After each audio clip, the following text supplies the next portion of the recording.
The chlorine burned my nostrils as I stood at the edge of the pool, my teammates' voices echoing off the aquatic center's vaulted ceiling like accusations I couldn't escape. The scoreboard still glowed with our defeat, a single point, one devastating, soul crushing point that separated us from the state championship we'd trained 3 years to win. Maya, what the hell was that? Jenna's voice cut through the humid air, sharp enough to slice. She stood behind me, still dripping from her anchor leg of the medley relay, her face twisted with rage and disbelief. You added a full second to your split time, a full second. I stared at the pool's surface, watching the lane lines blur through the tears I refused to let fall. The water looked like liquid mercury under the harsh fluorescent lights, distorted and alien. My hands trembled against the cool tile of the pool deck, still slick with the failure that coated everything I touched. I know, I whispered, the words barely audible over the crowd's disappointed murmur from the stands. You know? Jenna stepped closer, her presence radiating heat and fury. That's all you have to say? 3 years, Maya. 3 years we've been working toward this moment, and you choked. You literally threw it away. The rest of the team had gathered now, forming a semicircle of accusation. Sarah's mascara had run, leaving dark streaks down her cheeks. Emma stood with her arms crossed, shaking her head in disgust. Coach Peterson approached with the heavy steps of a man carrying the weight of collective disappointment. Ladies, let's not, Coach began, but Jenna cut him off. No, Coach, she needs to hear this. We all sacrificed everything. Summer jobs, social lives, sleep. Emma trained through a separated shoulder. Sarah gave up her boyfriend because he said swimming was taking over her life, and Maya just gave up in the biggest race of our lives. The words hit like physical blows. Each accusation was a knife between my ribs, finding its mark with surgical precision. I wanted to tell them about the panic that had seized me the moment I hit the water for my butterfly leg. How my usual rhythm had abandoned me, leaving me gasping and flailing like a novice. How the pressure of being the team star, the one everyone counted on, had finally crushed me under its weight. But the words wouldn't come. They lodged in my throat like concrete, heavy and unmovable. Maya has been our strongest swimmer for 2 years, Coach Peterson said quietly, his voice lacking its usual conviction. She's carried this team, and today she buried it, Jenna snapped. Look at the board, Coach. Look at those times. She swam slower than she did at JV sectionals freshman year. I finally turned to face them, my teammates, my friends, my accusers. Their faces blurred together in the harsh lighting, a collective mask of disappointment and anger. The silence stretched between us like a chasm, filled only with the gentle lapping of pool water and the distant sound of the next team celebrating their victory. I'm sorry, I said, and even to my own ears, the words sounded pathetic. Sorry doesn't get us to nationals, Sarah said, her voice hoarse from crying. Sorry doesn't erase 3 years of work. The locker room afterward was a tomb. While my teammates packed their gear with the bitter efficiency of the defeated, I sat on the cold metal bench, staring at my reflection in my phone's black screen. My hair hung in wet, chlorinated ropes around my shoulders. My eyes were red-rimmed and hollow. I thought about my first life, not literally, of course, but the version of myself that had existed before today. The Maya who had been conference champion in the 200 butterfly. The Maya who held 3 school records. The Maya who had college scouts calling and scholarship offers piling up like autumn leaves. That Maya was dead now, drowned in lane 4 of the state championship pool. The ride home was silent except for the hum of the team bus's engine and the occasional sniffle from my teammates. I pressed my forehead against the cold window and watched the Iowa countryside blur past in shades of brown and gray. The landscape looked as desolate as I felt. My phone buzzed with notifications I couldn't bring myself to read. Text messages from family, from friends, from people who had watched the live stream and witnessed my public humiliation. The local newspaper's sports Twitter account had already posted the results with the headline, "Lightning storm strikes. Defending champions fall short by 1 point." I knew what they weren't saying, what they didn't need to say. The story beneath the story was that Maya Chen, the supposed star, had single-handedly lost the championship for her team. At home, my parents waited with the careful expressions people wear around the grieving. They'd driven separately to the meet, planning to celebrate at dinner afterward. Instead, We sat at our kitchen table picking at takeout Chinese food that tasted like cardboard and disappointment. These things happen, sweetheart, my mother said, reaching across to squeeze my hand. Her touch was warm and familiar, but it couldn't reach the ice that had formed around my heart. You'll bounce back. You always do. My father, typically more direct, set down his chopsticks and looked at me with his prosecutor's stare. What happened out there, Maya? That wasn't the swimmer I've watched dominate pools for the past 2 years. I pushed lo mein around my plate, watching the noodles separate and rejoin like the scattered pieces of my confidence. I don't know, Dad. I just froze. Froze? He leaned forward. You've been swimming competitively for 6 years. You don't just freeze. David, my mother warned, but he continued, I'm not trying to be harsh, but we need to understand what went wrong so it doesn't happen again. You have college scouts watching. Your scholarship opportunities? I know about the scholarships. The words exploded out of me with more force than I'd intended. I know what's at stake. I know everyone's counting on me. I know I let everyone down. I know all of it, okay? The silence that followed was broken only by the steady tick of our grandfather clock and the distant hum of the refrigerator. My parents exchanged the kind of look married couples perfect over decades, an entire conversation in a glance. I'm going to bed, I said, standing on legs that felt like water. In my room, I sat on my bed, surrounded by the artifacts of my former glory. Ribbons and medals hung from a corkboard like tiny nooses. Trophies reflected the moonlight streaming through my window, their golden surfaces mocking me with memories of better days. College recruiting letters were stacked neatly on my desk, their promises now feeling as substantial as morning mist. I pulled out my phone and scrolled through the messages I'd been avoiding. Aunt Linda. We watched online. You'll get them next time, sweetie. Best friend Kate. OMG saw the race. Are you okay? Call me? Unknown number. This is Coach Williams from Stanford. I'd like to discuss your performance today and what it means for our recruiting timeline. I turned the phone face down and pulled my knees to my chest. Through the thin walls of our house, I could hear my parents talking in hushed tones, probably discussing whether I needed therapy or if this was just a temporary setback that time would heal. They didn't understand. None of them understood that this wasn't just about one bad race. This was about the fundamental question of who I was when everything I'd built my identity around came crashing down. The next few days passed in a haze of well-meaning condolences and awkward encounters. At school, teachers looked at me with sympathetic eyes, and classmates whispered in hallways that fell silent when I passed.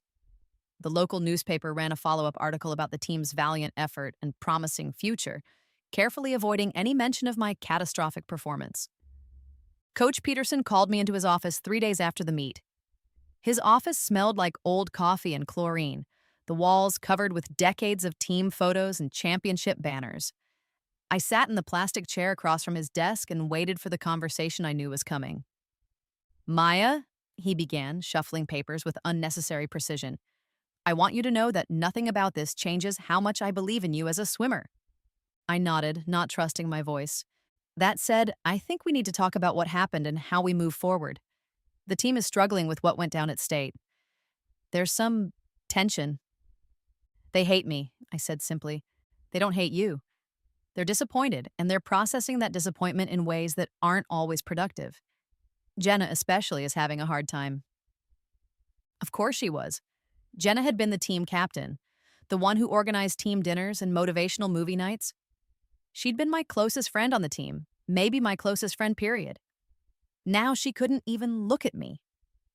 I think, Coach Peterson continued, it might be good for everyone if you took some time to think about whether you want to continue with the program next year. The words hit me like a slap. You're kicking me off the team? I'm not kicking you off anything. I'm suggesting that maybe you need to decide if this is still what you want.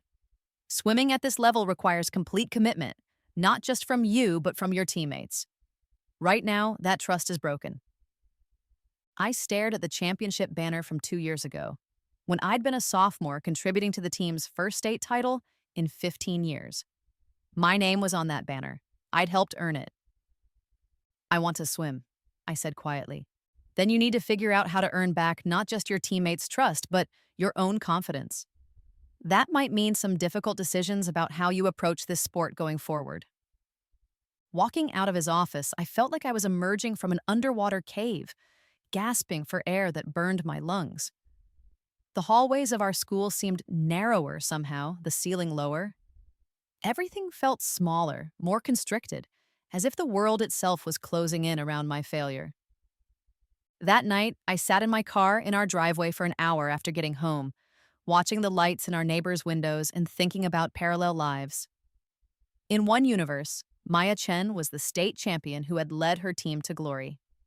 In this universe, Maya Chen was the cautionary tale coaches would tell future swimmers about choking under pressure. My phone rang. The caller ID showed a number I didn't recognize with a California area code. Hello? Maya, this is Dr. Elena Vasquez. I'm a swimming coach, and I'd like to talk to you about an opportunity. I almost hung up. In my current state, the last thing I wanted was another conversation about my swimming future, or lack thereof. I saw your race at state, she continued before I could respond.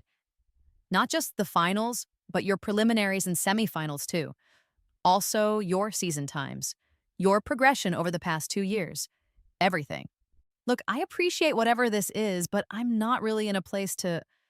You're in exactly the place to hear what I have to say. Maya, I've been coaching for 23 years. I've worked with Olympic medalists, world record holders, swimmers who've achieved things most people can only dream of. And I'm telling you that what happened at state has nothing to do with your potential as a swimmer. I found myself gripping the phone tighter. You don't know what you're talking about. I lost the championship for my team. I choked when it mattered most. You had a panic attack in the water. It happens to elite athletes more often than you'd think, especially when they're carrying the weight of other people's expectations. The question isn't why it happened. The question is what you're going to do about it. The directness of her statement caught me off guard. While everyone else had been tiptoeing around my failure, this stranger was addressing it head-on. I run a training facility in Colorado, Dr. Vasquez continued. High-altitude, cutting-edge sports psychology integration, methodology that's produced 7 Olympic medalists in the last 3 quads. I'd like to invite you to train with me this summer. I can't afford full scholarship, room, board, training, everything covered. The only cost is your commitment to becoming the swimmer I know you can be. I sat in the dark of my car, listening to her breathing on the other end of the line and trying to process what she was offering. It sounded too good to be true, like the kind of opportunity that came with hidden costs and unspoken expectations. Why me? I asked. If what you're saying is true, if you really work with Olympic-level swimmers, why would you want someone who just had the most public failure of her career? Because, Dr. Vasquez said, and I could hear a smile in her voice, the swimmers who come back from failure are always the most dangerous ones. They have something to prove that natural talents don't. They have a hunger that comfort never teaches. After I hung up, I sat in my car until the interior grew cold and the windshield began to fog with my breath. Dr. Vasquez had left me with her number and a decision to make. Colorado, a chance to start over, to rebuild myself from the foundation up. But first, I had to survive the rest of the school year. The next few weeks were an exercise in emotional endurance. My teammates weren't outright cruel, but the easy camaraderie we'd shared was gone, replaced by polite distance and careful conversations that avoided any mention of swimming.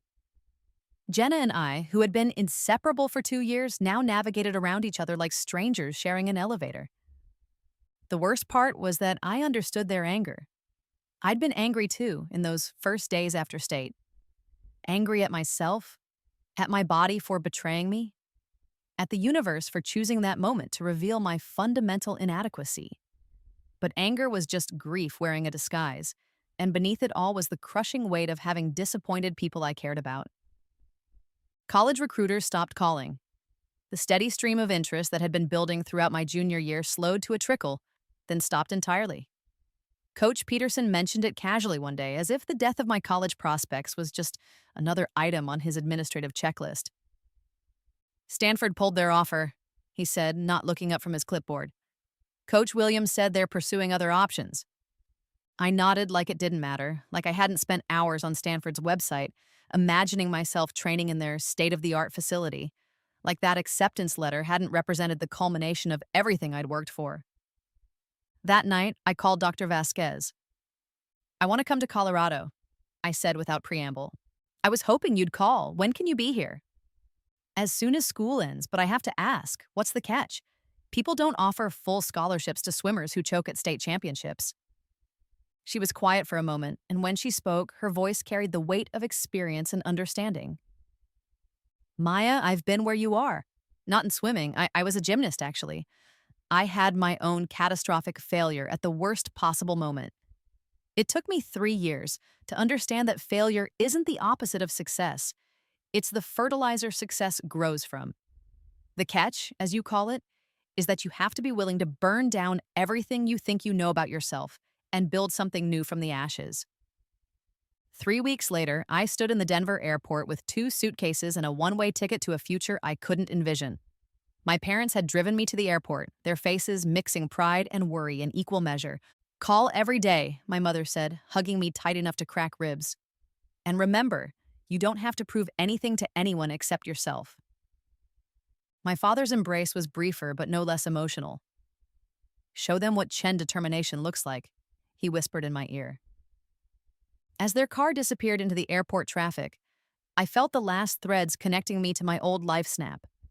I was officially untethered, floating in the space between who I had been and who I might become.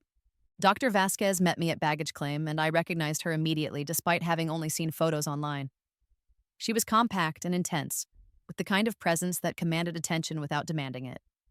Her dark hair was streaked with premature silver, and her eyes held the sharp focus of someone accustomed to seeing potential where others saw problems. "Maya," she extended her hand, and her grip was firm and warm. "Ready to get to work?" The drive to her facility took us through Denver and up into the mountains, where the air grew thin and the landscape opened into vistas of impossible beauty. The training center was carved into a mountainside, all glass and steel and clean lines that seemed to merge with the natural rock formations around it. "Altitude gives us about a 10% training advantage," Dr. Vasquez explained as we toured the facility. "Your body will adapt to processing oxygen more efficiently. When you return to sea level, you'll feel like Superman." The pool was the most beautiful thing I had ever seen. 50 meters of perfectly clear water, surrounded by floor-to-ceiling windows that looked out over the valley below.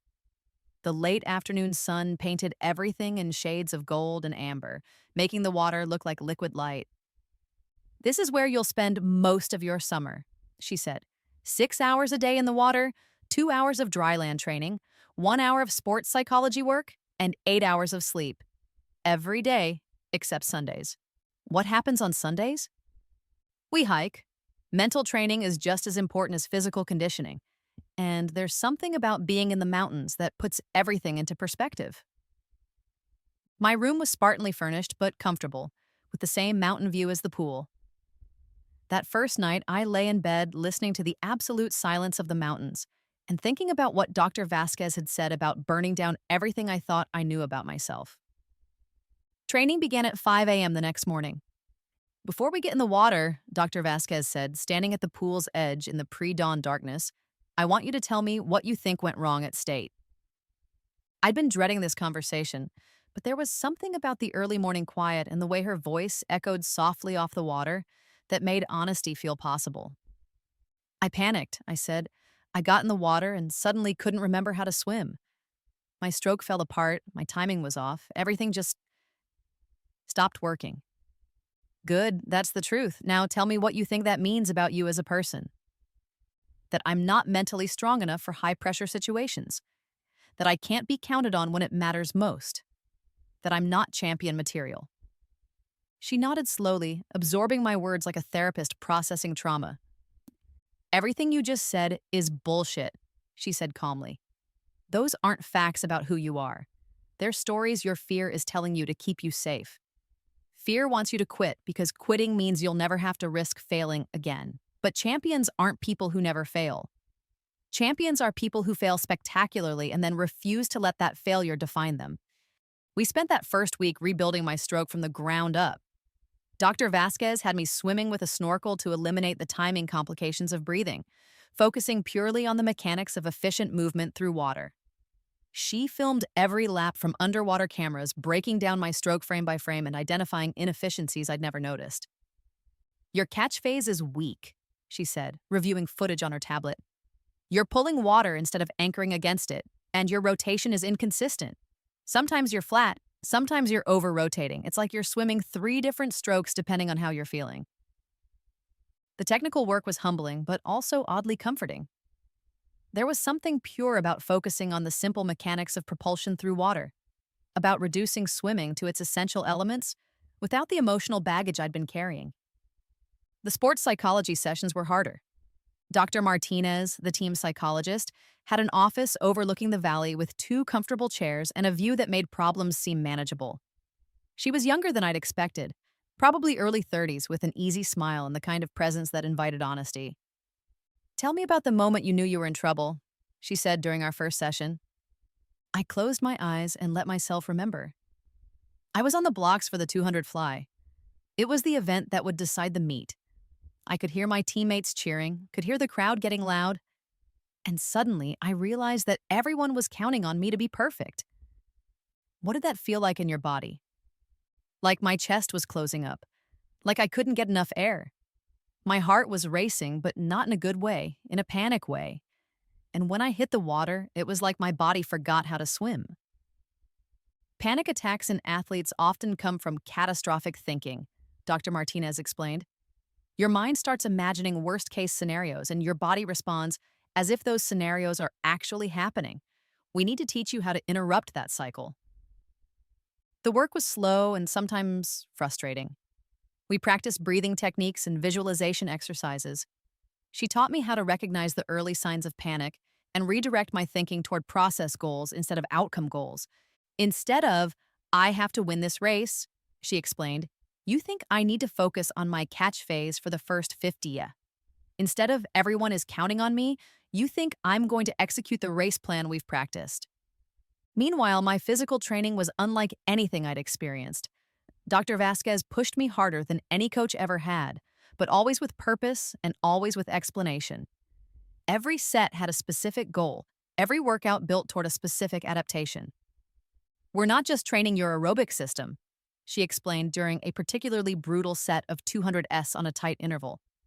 "We're training your body's ability to process lactate, to maintain stroke technique under fatigue, to make decisions when your brain is screaming at you to quit." The altitude made everything harder. Simple sets that would have been routine at sea level left me gasping and dizzy. But gradually, week by week, I began to adapt. My body learned to extract oxygen more efficiently from the thin mountain air. My stroke became more economical, more powerful. More importantly, my relationship with the water began to change. Instead of seeing the pool as a place where I might fail, I started to see it as a laboratory where I could experiment with speed and efficiency. Each practice became an opportunity to test new theories about how to move through water more effectively. "You're starting to swim like a scientist," Dr. Vasquez observed one morning after I'd just completed a time trial that was 3 seconds faster than my best time from the previous season. "You're thinking about cause and effect, about how small changes in technique create measurable improvements in performance." By the middle of July, something fundamental had shifted. The swimmer who had panicked at state championships felt like a different person, someone I had once known but had outgrown. This new version of myself was methodical, confident, and hungry for improvement in a way that felt sustainable rather than desperate. The other swimmers at the facility began to notice. Dr. Vasquez worked with a small group of elite athletes, most of them post-collegiate swimmers chasing national and international teams. Initially, they'd regarded me with polite curiosity, the high school swimmer who'd earned a spot among them despite her very public failure. But as my times dropped and my training intensified, their attitude changed to one of respect and eventually genuine friendship. Mark, a former NCOA champion who was training for Olympic trials, started inviting me to join the group's weekend recovery sessions. Sarah, a world championship finalist, began asking for my thoughts on training sets and technique adjustments. "You swim angry," Mark told me one evening as we stretched on the pool deck after a particularly intense practice. "Not in a bad way, but like you've got something to prove. It's kind of terrifying, actually." He was right. Somewhere in the process of rebuilding my stroke and my confidence, I'd discovered a deep well of determination that felt different from anything I'd experienced before. It wasn't the desperate need to please others that had driven me in high school. This was something colder, more focused, more purely mine. The weekly calls with my parents became progress reports that barely scratched the surface of how much I was changing. "You sound different," my mother said during one conversation. "More settled, I guess." "I feel different," I admitted, like I'm finally swimming for me instead of swimming for everyone else. What I didn't tell her was that I'd stopped thinking about my former teammates altogether. The anger and hurt from those first weeks after state had been replaced by something more powerful: indifference. They were part of a version of myself I was systematically dismantling and rebuilding. I did wonder sometimes what they were doing with their summer. Probably working summer jobs, hanging out at the local pool, maybe doing some light training to stay in shape for the upcoming season. The thought didn't make me bitter anymore. It just made me more determined to maximize every minute of my own transformation. Dr. Martinez and I worked on mental rehearsal techniques, building detailed visualizations of successful races. We practiced what she called pressure inoculation, deliberately creating stressful scenarios in training so that competition pressure would feel familiar rather than overwhelming. "The goal isn't to eliminate nerves," she explained. "Nerves are energy, and energy is useful if you know how to direct it. We're teaching your body to associate that physiological arousal with peak performance instead of panic." By August, my training times were approaching my personal bests from the previous season, despite training at altitude and focusing primarily on technique work. Dr. Vasquez began incorporating more race-paced training, building toward the simulation meets she held monthly for her swimmers. "Next week, you're going to race," she announced one morning. "Full competition protocol, invited swimmers from other programs, official timing, everything. I want to see how you handle pressure now." The night before the time trial meet, I lay in bed thinking about the last time I'd stood behind the blocks with a meaningful race ahead of me. The memory of state championships felt like something that had happened to someone else, a story I'd heard secondhand about a swimmer who no longer existed. This new version of myself approached competition with a different mindset entirely. Instead of fear and desperation, I felt curiosity. I wanted to know how fast this rebuilt version of Maya Chen could swim. I wanted to test the limits of what months of systematic training and mental conditioning had created. The meet was small but fast, with swimmers from several elite training groups across the country. I'd entered the 200 butterfly, my signature event and the race where I'd experienced my most spectacular failure. And standing behind the blocks, I went through the mental checklist Dr. Martinez and I had developed. Physical scan, shoulders relaxed, hands loose, breathing steady. Mental focus, first 50 strategy, stroke rate target, turn execution. Emotional state, excited, curious, ready. When the starter's whistle blew for the long whistle, I felt something I hadn't experienced in months: pure joy at the anticipation of racing. The race itself was a revelation. From the moment I hit the water, everything felt effortless and powerful simultaneously. My stroke was a metronome of efficiency, each pull generating more speed than I remembered being possible. The water felt soft and fast, like swimming through liquid silver. At the 100 turn, I was ahead of my old personal best split by nearly a full second. At 150, I was still accelerating instead of desperately trying to hang on. And in the final 50, when the old Maya would have been fighting just to reach the wall, this new version found another gear I didn't know existed. I touched the wall and looked immediately to the scoreboard, already knowing what I would see but needing the confirmation anyway. 152:34. I'd broken my personal best by more than 3 seconds. More importantly, I'd swum a time that would have won the state championship by a margin so large, it would have been considered a statement. Dr. Vasquez was grinning when I climbed out of the pool, and for the first time since I'd arrived in Colorado, she looked genuinely surprised. "Well," she said, checking her stopwatch against the official time, "I think we can safely say the rebuilding project was successful." But she was wrong about one thing. This wasn't a rebuilding project. It was something entirely new. The swimmer who had failed at state championships was gone, replaced by someone harder, faster, and infinitely more dangerous. The final weeks of training took on the character of a finishing school for elite athletes. We worked on race tactics, on reading opponents, on the subtle psychological warfare that happens between swimmers in the ready room and behind the blocks.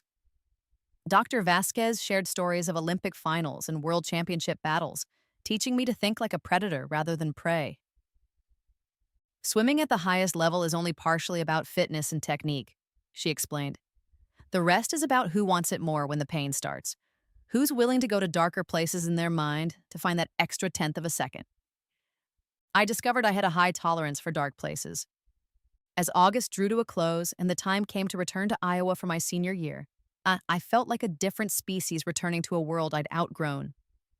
The girl who had left in shame and defeat was being replaced by someone who viewed competition as an opportunity to demonstrate superiority, rather than a test of worth. Remember, Dr. Vasquez said as she drove me to the airport, you're not swimming to prove your critics wrong anymore. You're swimming to show them how irrelevant their opinions always were. The flight back to Iowa felt like traveling backward through time. As the plane descended through familiar clouds toward familiar landscapes, I thought about the swimmer I'd been 4 months earlier. She seemed like a younger sister I'd outgrown, someone whose problems and fears belonged to a different life entirely. My parents met me at baggage claim, and their faces showed a mixture of joy and uncertainty. I could see them trying to reconcile the daughter they'd sent away with the young woman who had returned. You look different, my mother said, hugging me tight. Stronger. I am stronger, I said simply. The drive home took us past the aquatic center where the state championship had been held.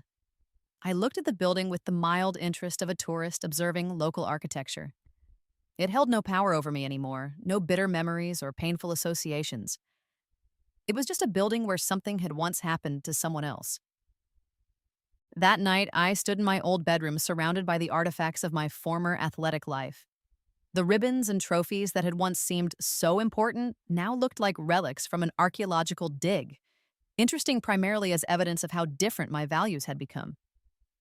My phone buzzed with text messages from teammates announcing their excitement about the upcoming season, their hopes for redemption after the previous year's disappointment.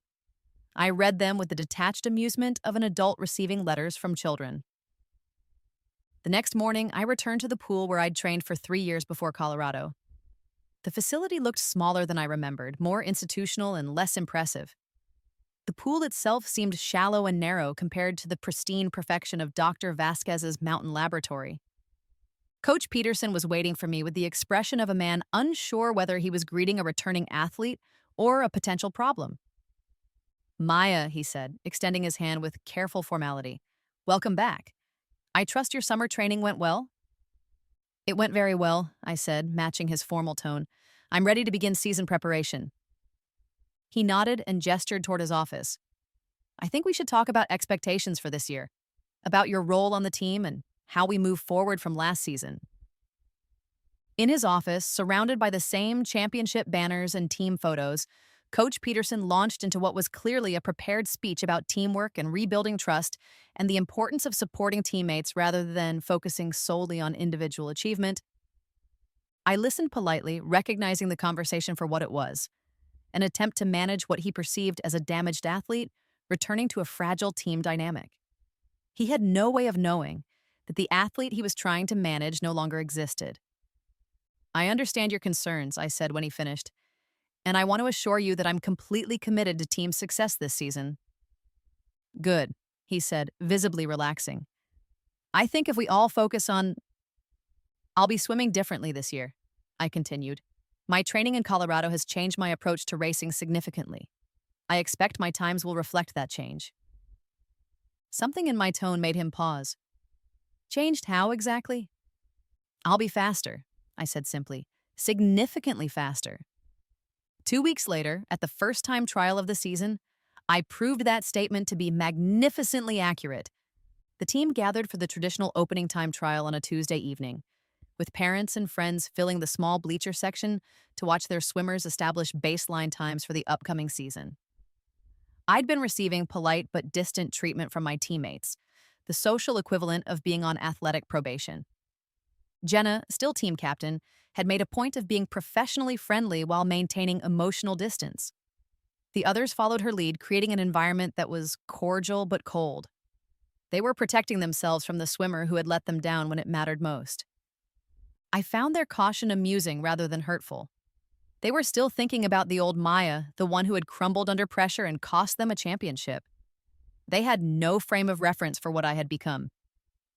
Coach Peterson had entered me in my traditional events, the 200 butterfly and 200 individual medley. As I warmed up, I could feel the eyes of my teammates tracking my movements, looking for signs of the changes I'd mentioned, but skeptical about their significance. The 200 IM came first. I'd always been competitive in the event, but never exceptional. It had been more of a training race than a specialty. Behind the blocks, I went through my mental preparation routine feeling the familiar calm that had replaced my old pre-race anxiety. "Swimmers, step up," the starter called. I looked down the length of the pool and saw not just water and lane lines, but an opportunity to begin establishing a new narrative about who Maya Chen was and what she was capable of achieving. The race was an educational experience for everyone watching. I led from the first stroke and extended my lead with each 50-meter split, swimming with the kind of controlled aggression that left no doubt about the outcome. My butterfly was sharp and powerful, my backstroke smooth and fast, my breaststroke technically perfect, and my freestyle finish was pure dominance. When I touched the wall and looked at the scoreboard, the pool fell silent. 156.23. I'd broken the school record by more than 2 seconds and swum a time that ranked in the top 10 nationally for high school swimmers. More importantly, I'd done it with the casual efficiency of someone testing equipment rather than someone fighting for their athletic life. The silence stretched for several seconds before polite applause began from the spectators. My teammates stared at the scoreboard like it was displaying an error message, their faces mixing shock with something approaching fear. "Holy shit," I heard Emma whisper to Sarah. "Where did that come from?" 20 minutes later, I stood behind the blocks for the 200 butterfly, the event that had ended my old life and would now officially begin my new one. This time, there was no polite chatter among my teammates, no casual confidence about the upcoming race. They watched me with the careful attention reserved for dangerous animals. Coach Peterson looked genuinely nervous as he gave me last-minute instructions that we both knew were unnecessary. "Just swim your race, Maya. Stay relaxed and execute your strategy." I nodded politely, but we both knew that whatever was about to happen in the pool had nothing to do with strategy or relaxation. This was about demonstrating the distance I'd traveled from the swimmer who had failed them a year earlier. From the moment I entered the water, everything felt inevitable. My stroke was a machine of devastating efficiency, each pull generating speed that felt almost supernatural compared to my old capabilities. The water seemed to move around me rather than against me, offering no resistance to my passage through it. At the 100, I was already ahead of my previous personal best. At 150, I was approaching times that belonged to college All-Americans rather than high school swimmers. And in the final 50, when muscle memory told me I should be suffering and struggling to maintain pace, I found myself accelerating into territories I'd never imagined possible.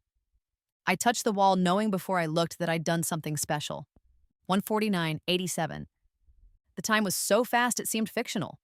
I'd broken my personal best by nearly 6 seconds and set a new school record that would likely stand for decades. More importantly, I'd swum a time that would have won the state championship the previous year by a margin so large it would have been considered unsporting. This time, the silence from my teammates was complete and profound. They stared at me climbing out of the pool like I was a stranger who had somehow infiltrated their team.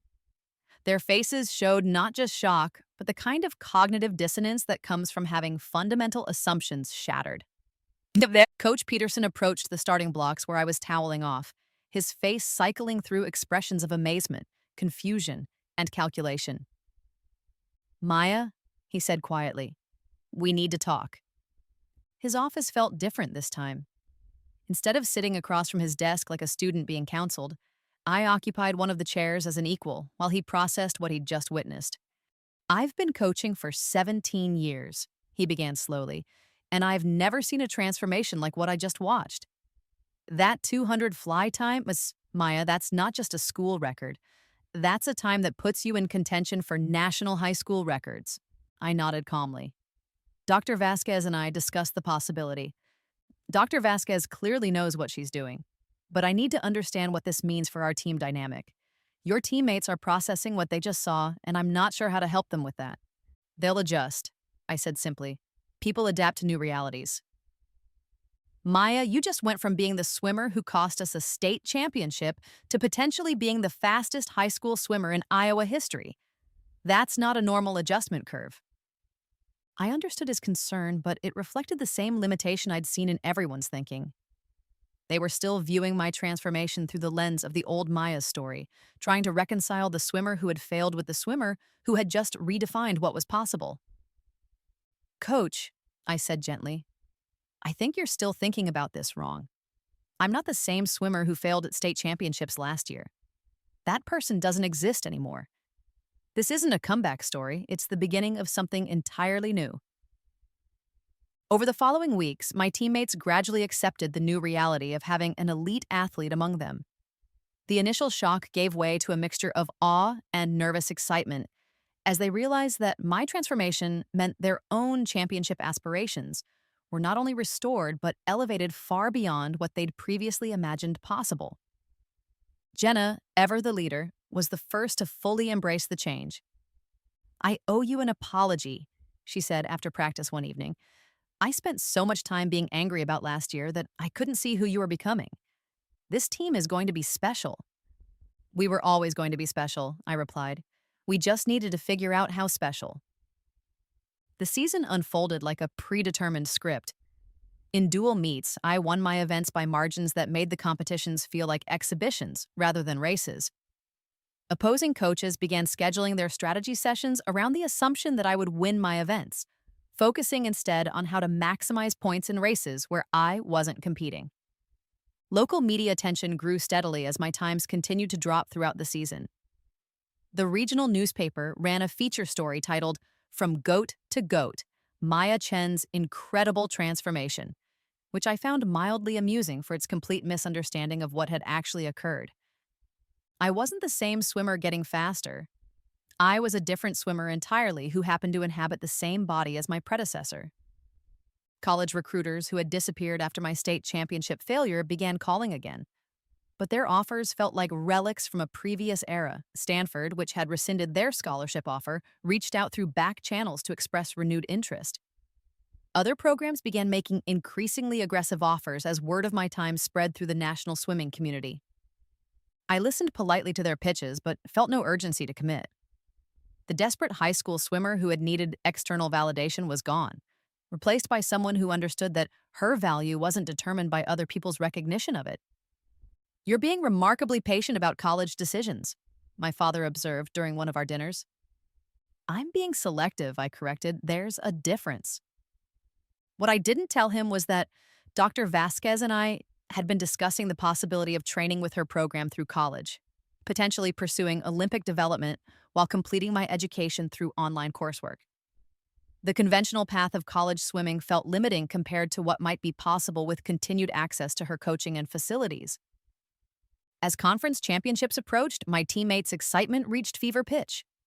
We'd dominated dual meets throughout the season, and my individual times suggested that team records would fall across multiple events.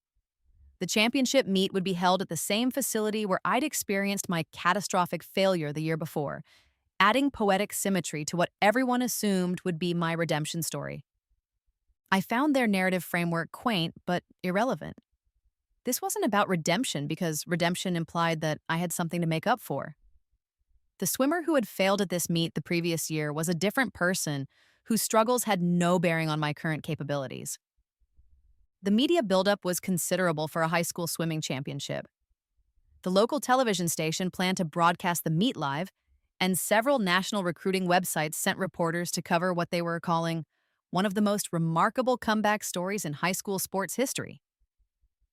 I gave interviews when requested, maintaining the polite professionalism that kept the focus on team goals rather than individual narratives. But privately, I found the attention amusing. They were so focused on the story of redemption that they missed the more interesting story of transformation. The night before championships, I lay in my bed listening to the familiar sounds of my childhood home and thinking about the arc of the past year. 12 months earlier, I'd been a talented but fragile swimmer whose identity depended entirely on external validation.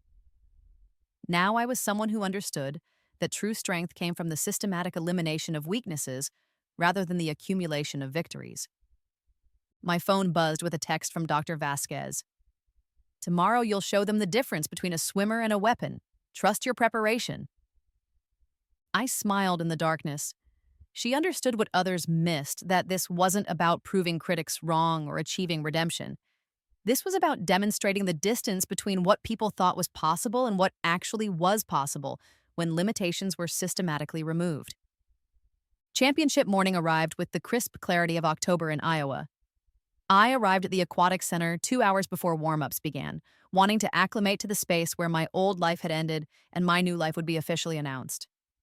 The pool deck was empty, except for maintenance staff making final preparations.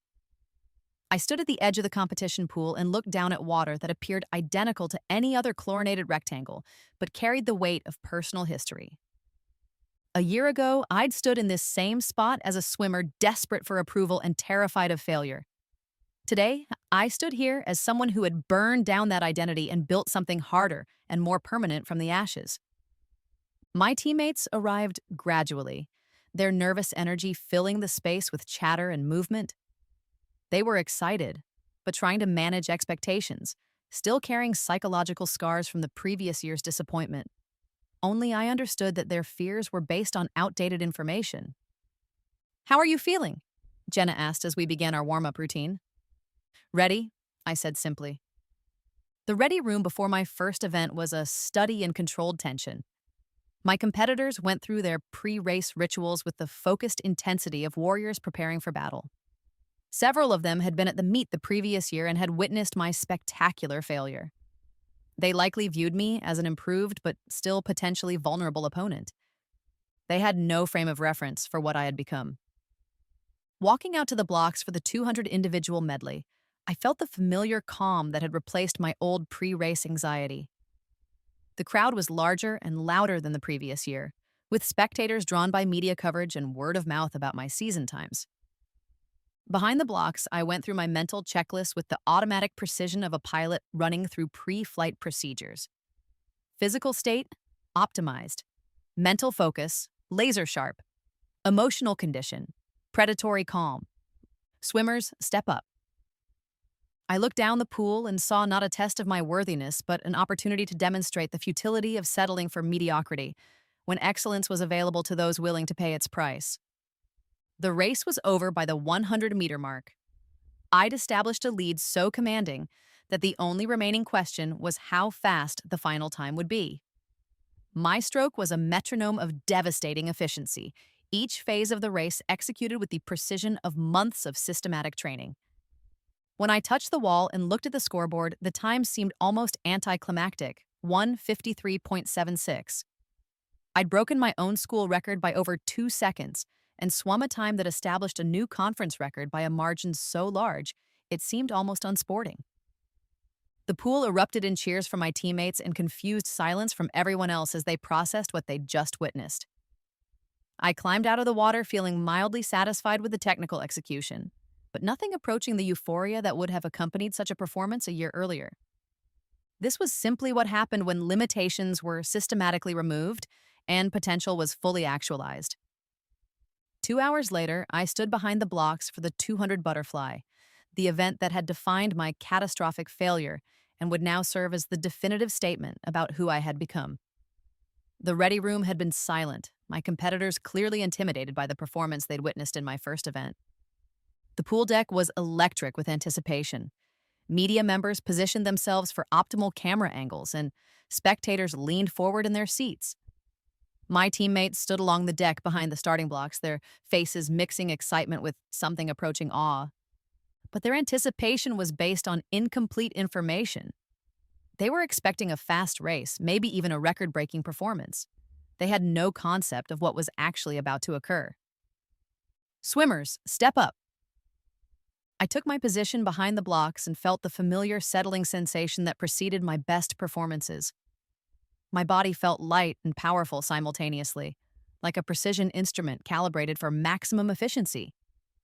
Looking down the pool, I thought about the journey from the swimmer who had stood in this spot a year earlier to the weapon that occupied this space now.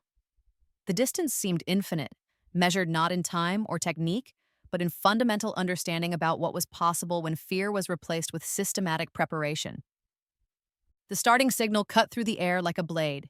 I hit the water with the perfect entry angle, Dr. Vasquez, and I had refined over hundreds of repetitions, my body knifing through the surface tension with minimal splash.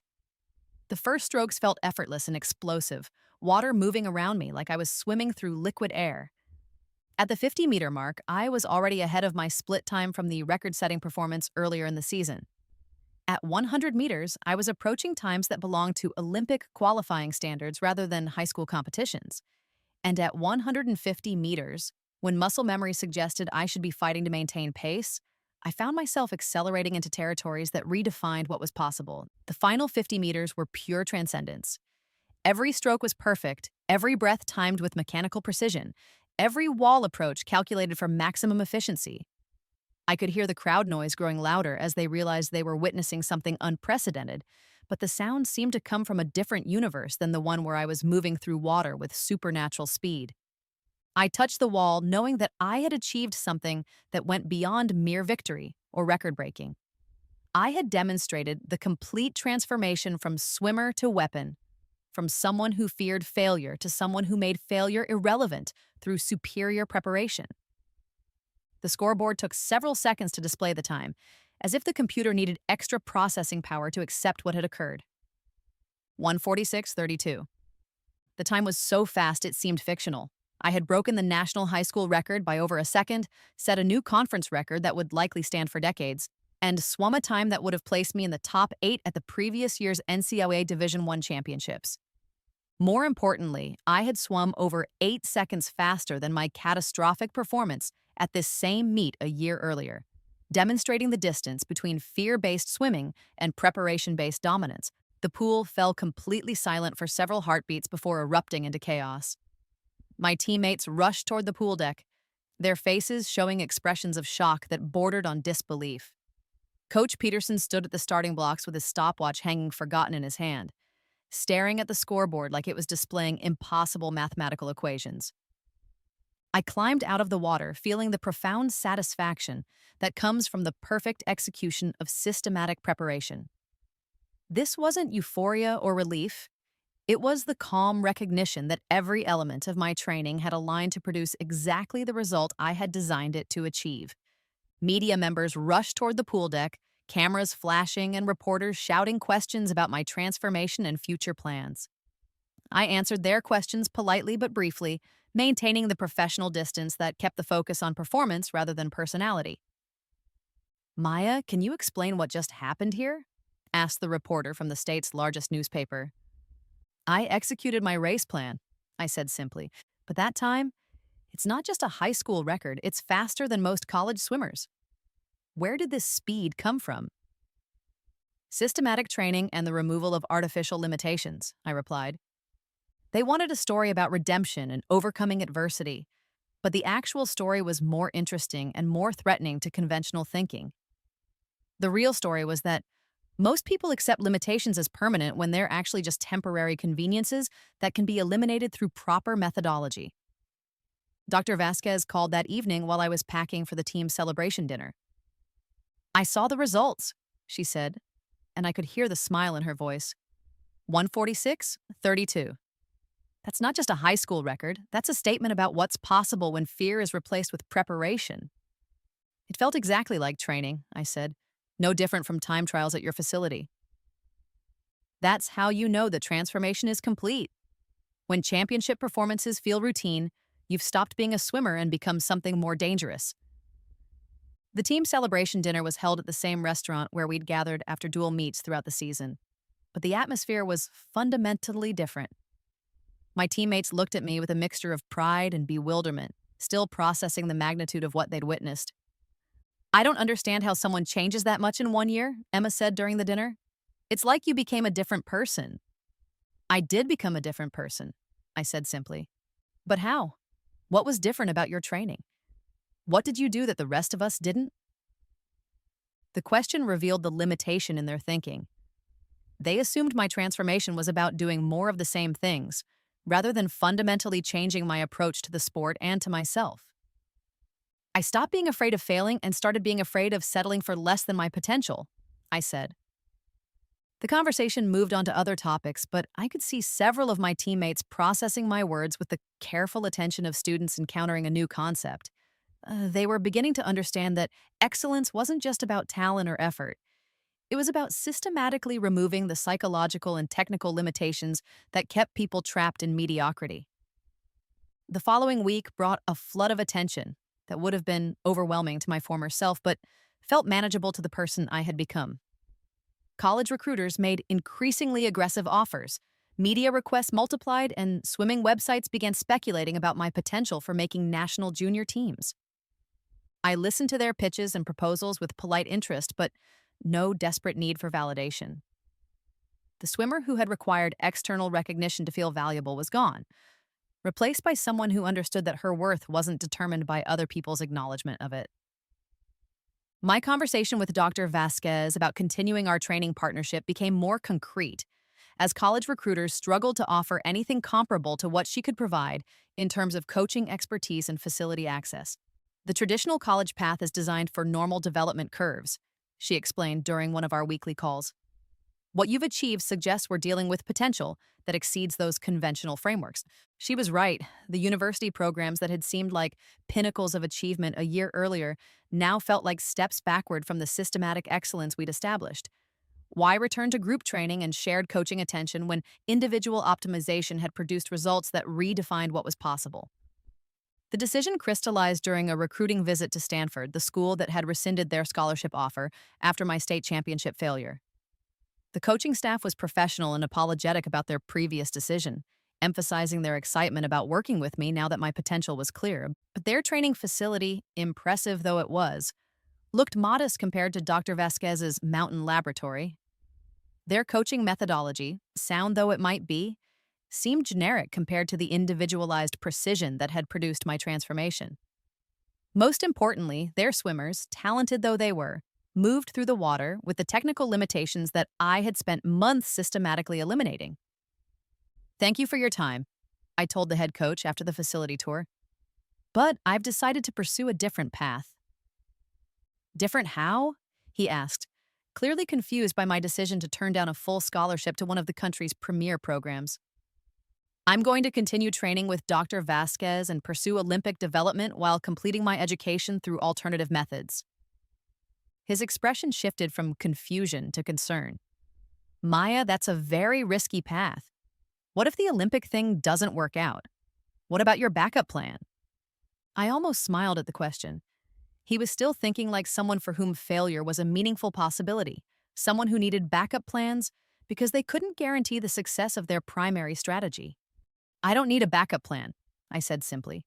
I have a system that works. The decision to forego traditional college swimming in favor of continuing my development with Dr. Vasquez felt like the natural conclusion of my transformation. I was no longer interested in competing against swimmers who were still trapped by the limitations I had systematically removed.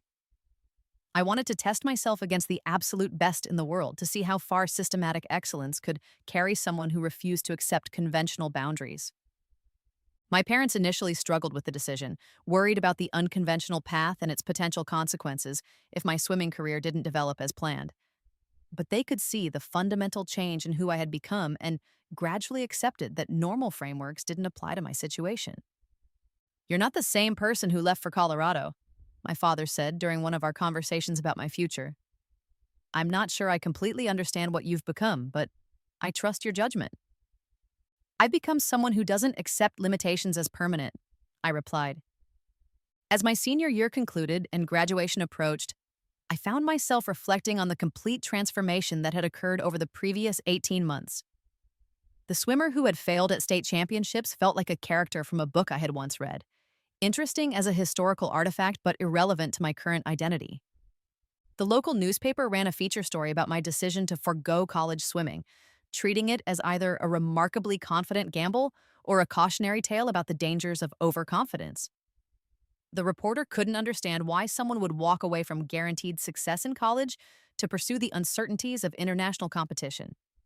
But their analysis missed the fundamental point. I wasn't gambling on an uncertain future. I was betting on a proven system that had already demonstrated its effectiveness. The transformation from broken swimmer to record holder hadn't been luck or natural talent. It had been the systematic application of superior methodology to remove limitations that others accepted as permanent.